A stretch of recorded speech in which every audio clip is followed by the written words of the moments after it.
It's day 2 of the FTX Crypto Cup, and we just saw an absolutely beautiful strategic masterpiece played in the game between Magnus Carlsen and Hans Moke Niemann. So this is a rapid tournament. They're going to be playing 4 games today. This is just the first game, and Magnus Carlsen kicked off with pawn to e4, and Hans decides to go with the Sicilian defense, which I don't know, maybe is a little bit of a surprise. He's playing a slightly more aggressive opening. He had kind of a bad day yesterday. He was a little bit upset about some of the things that happened, and he came in today and he said, you know what? I'm going to let the chess do the talking. He doesn't want to do any interviews right now. He's just going to play chess, and he wants to be able to show that he can beat Magnus Carlsen. And today, we saw an absolutely beautiful game that went like this, and we get, yet again, the Rosalimo Sicilian. And it seems like every single game at the top level these days is, when they get the Sicilian, it's a Rosalimo. And we're going to see another example of how to play this opening here today, and we're going to see an absolutely beautiful one, because after pawn to g6, Magnus got castled, bishop to g7, and we've seen White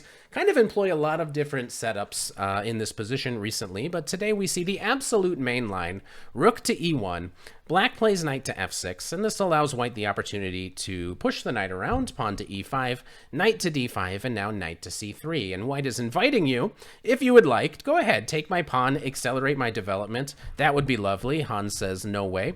I'll drop back to c7, I'll attack the bishop, and after the bishop takes, we take back with the d-pawn, and this now allows White to make a double attack. And this is all very well-known theory. We're still following like the main line. But now the knight comes to e4. It directly attacks the c-pawn, and after you defend it, White is allowed to show you that there's another tactical threat that was hidden in this position with knight to f6. And I don't think this was a surprise to either of the players. This is a very well-known idea, but it does force you to put your king on f8. The idea is that if you do decide to take with a pawn, you actually get a very bad position with Black, because this allows White to take here. Notice how there's this pressure on the e-file. You would have to go here, you'd lose your dark squared bishop, and you'd end up with a not very pleasant position for Black. So instead, after knight to f6, we saw the king go to f8, and now comes knight to e4, and White is forced to make another move with the knight. And what Black is saying is, okay, I had to put my king on f8. Obviously, that's not particularly desirable, like I'd love to be castled, but now at least I get more time to get developed. For now, I got the 2 bishops. I can bring some more pieces into the game, and actually, if you're able to solve the issue of your king, which is your only major problem, you'll have a very pleasant position in a very reasonable playable position with Black. And Magnus here decides to play d3, and still, we're just following the main line. But this is a very interesting move if you've never seen it before, that I would like to take a second to point out this one particular line, because it is so amazing. And the thing that's really cool here is that you're actually allowing Black, if they would like, to take this pawn. And this is not the way that most players have decided to play, but maybe it is possible to take this pawn. Instead, we saw Hans today bring the knight out to e6, which is an absolutely beautiful post for the knight right now, controlling all of the central dark squares. But, I mean, what is going on here? Like, why has Magnus not just blundered a pawn? Well, if you do decide to go down this line, and you've never seen it before, prepare to be amazed, because there's an absolutely beautiful queen sacrifice, where White here can actually take on e5 and allow Black to take this queen. And the point of this is that now White is going to either take here or first deliver this check, and at some point you get a position like this where suddenly the queen is actually just trapped, and it's a very difficult line to see. But if your queen goes somewhere where she looks like she's safe, either here or here, you're running into forks like this, and there's a lot of different things that might possibly happen. There's a lot of lines to consider. I also just want to keep pointing out that if you take here, which is considered to be the best move, that not only can White take here, but there's also ideas of just playing knight to c3, not even taking the queen, but focusing on this e7 pawn. I mean, there's crazy stuff. There's a lot of fun that can potentially be had in a line like this, but instead of entering into these tactical sharp lines against Magnus, we just saw knight to e6. This is like the no-nonsense, improve your position, don't go in for any of those crazy wild tactical variations line. And the knight on e6 is actually so well placed that Magnus puts his knight on g5 and says, you know what, let's trade that off and just go ahead and give me that guy. Now Black plays queen to d5, putting some pressure on the knight on f3. So rook to d4 comes out, and this directly attacks the bishop. It also prevents you from doubling the pawns on f3, so Black has to pop this guy back. And now, in this very moment, we see a very interesting decision played by Magnus, and this is maybe not the losing move, but c4 changes the nature of this game forever. And this one little kind of innocent move, attacking the queen, forcing her to go away, actually leads to sort of an incredible plan for black. And from this position, after this rook backs up, we're going to see that this d3 pawn turns out to be a long-term weakness, and it becomes very difficult for white throughout this game to actually keep control over d3. And we're going to see black, even though in this position it looks like, okay, you're kind of, what's your king doing on f8? Nothing's really happening. Black is going to get all of his pieces to the absolute optimal position from here. And so this is really cool. Really check out what he does here, because he plays h6, kicking this bishop away.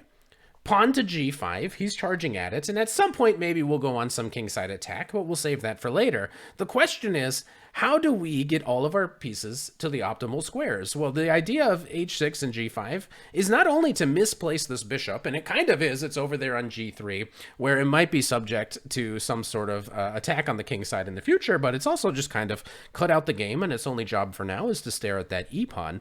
But we've also created a square for our king, so we're going to be able to bring the king over at some point. First, we focus our attention on this pawn. Magnus plays h3, and then he brings the king over, and this is how black is going to be fixing the position of his king so he can get his rooks connected. And now comes a3. And white's idea is that if you can somehow play b4, and let's imagine black were for some reason forced to recapture, then white would be at some moment able to play d4 and get some sort of huge position. So white is going to be playing for b4, black is going to be improving the king, but after b4, you don't actually have to react to it. You can just leave that pawn there. You can get your rooks doubled, and this is how black is going to be bringing the rooks into the game. And after this capture, he just takes back.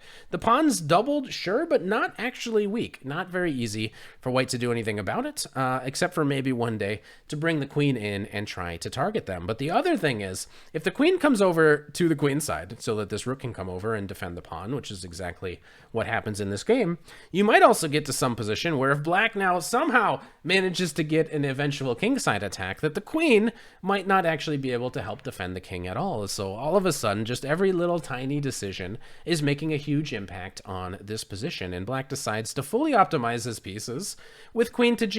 And now all of a sudden, this pawn is attacked 4 times, and it's only defended 3 times. So the only way for white to defend this is to bring the knight back to e1. And we might actually be at the point where things are starting to get so critical that white might need to consider being a little bit more active and finding a way to sacrifice a pawn, either by playing pawn to e6, queen to a4, trying to target some of the pawns, make it a little bit harder to take the d pawn. But we see knight to e1, and now black has essentially optimized the position and needs to come up with yet another plan. And he decides to play pawn to h5. Here's kind of the pawn break we were talking about. And if the queen is stranded over here on the queen side, maybe you can play h4, kick the bishop back, play pawn to g4, break through on the king side. And this kind of happens because now the knight hops back, and now black obviously has this opportunity. Hey, if you would like to, why don't you go win that pawn? But Han says, you know what, let me just kick this guy back, and let me just play pawn to e6. Let's just solidify this. Let's make sure you never have this opportunity to sacrifice a pawn and try to get some squares for the rest of your pieces. So now he's just sitting there. He's just sitting on top of Magnus. He's just crushing him, waiting. And Magnus has nothing to do. Magnus just has to sit and wait. So Magnus plays queen to c3, bishop to f8.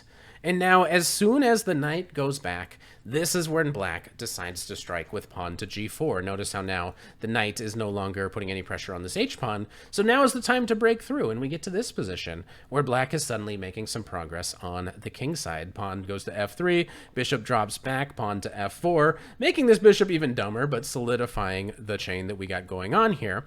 Here we saw bishop to h6, applying pressure to the new potential weakness.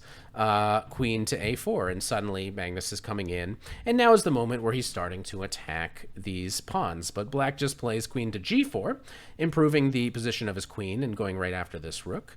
Rook comes over to f6, and now we have a nice little tactical move. And it's worth pointing out that potentially white could have done some other moves here, like maybe you consider putting this rook on d2, but potentially this also allows some new avenues for black, because you can start to play rook to b8, you can start to bring this guy in, and this could have potentially been unfortunate. So Magnus wants to prevent that, wants to keep control of the first rank, but this allows a little bit of a tactic. And here black played bishop to e4, and he's exploiting this pin and suddenly attacking the rook, all sorts of pressure going on in this position. Queen decides to take this pawn. It's gotten to a pretty bad point where white has decided that he needs to sacrifice material.